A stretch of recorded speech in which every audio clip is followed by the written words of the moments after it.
friends, today we will study about Coulomb's law and later we'll write its vector form. Let's say हमारे पास एक point charge है capital Q at rest. अगर इसके near हम कोई दूसरा चार्ज लें तो उस पर क्या इफ़ेक्ट पड़ेगा वो हम देखेंगे. लेट्स से हमने टेस्ट चार्ज ले लिया small q test charge just to test the presence of this point charge at a distance r. Then according to Coulomb's तुम्हारा पॉइंट चार्ज है वो इस टेस्ट चार्ज पे एक फोर्स अप्लाई करेगा और वो फोर्स डायरेक्टली प्रोपोर्शनल होगा product of their charges and inversely proportional to होगा square of distance between them. ये दोनों रिजल्ट्स कूलम ने दिए थे and both were experimentally based. अब इन दोनों को इक्वेशंस को हम कंबाइन करते हैं. Then f will be directly proportional to this. इसको थोड़ा सिंप्लीफाई कर लेंगे. प्रोपोर्शनैलिटी का साइन हटा के कांस्टेंट लगाएंगे capital k q into small q by r square where k is any constant and k ये जो वैल्यू थी 1/4 एप्सिलॉन नॉट. एप्सिलॉन नॉट यहाँ पे क्या है? एप्सिलॉन नॉट है परमिटिविटी ऑफ फ्री स्पेस. और इस पूरे टर्म की वैल्यू होती है 9 × 10⁹ ये हमेशा याद रखनी है. तो हमारा फोर्स क्या आ गया? Q into small q by 4 epsilon naught r square. ये था कूलम्स लॉ. Coulomb's law. अब हमने बस इस प्रेजेंस को चेक करने के लिए एक टेस्ट चार्ज लिया था. अब अगर हम कोई दो चार्जेस लेते हैं Q1 Q2 तो वो फोर्स का फॉर्मूला कैसे डिफाइन करेंगे वो हम देखेंगे. मान लो अब हमारे पास कोई दो चार्ज हैं Q1 and Q2 eight a distance r.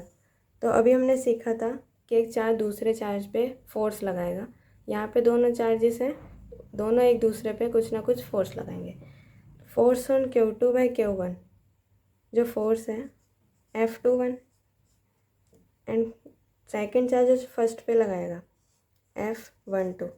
और यहाँ पे मैं मान के चल रही हूँ कि दोनों चार्ज सेम है तब ये दोनों को रिपेल कर रहे हैं. अगर एक चार्ज पॉजिटिव और दूसरा नेगेटिव है दे विल अट्रैक्ट. तो यहाँ पे फोर्स का मैग्नीट्यूड सेम रहेगा. F12 = F21 = F. लेट से F लिया हमने. यहाँ पे F कितना होगा?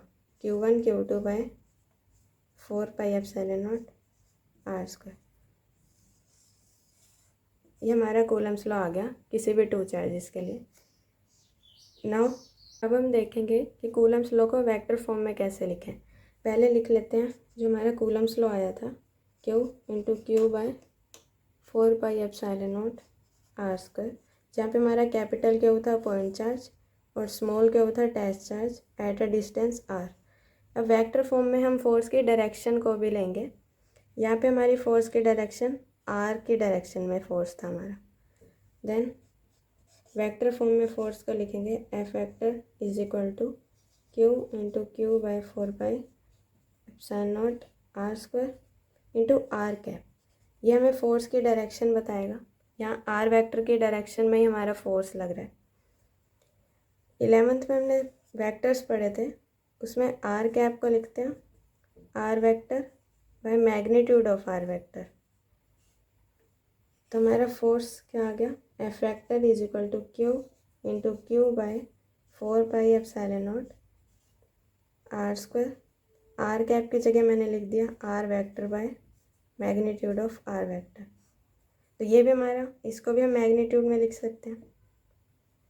डिस्टेंस है Q into Q by 4 epsilon naught r cube into r vector. ये हमारा एक नई फॉर्म आ गई कूलम्स लॉ की.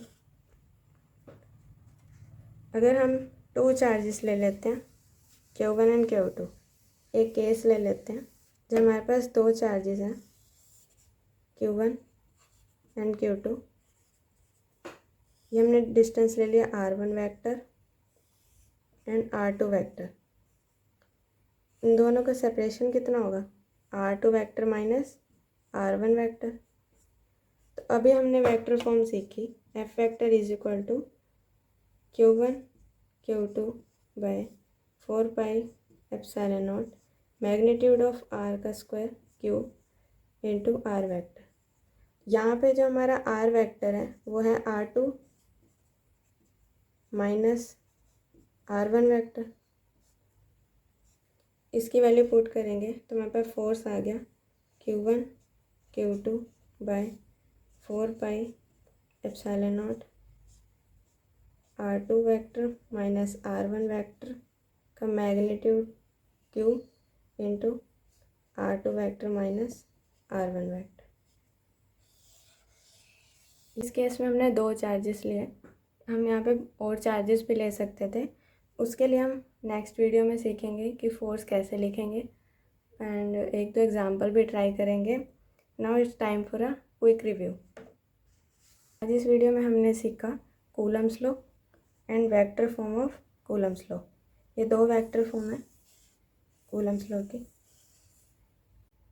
This is the end of video and अगर आपको वीडियो अच्छी लगी तो please like this video and subscribe my channel. Thank you.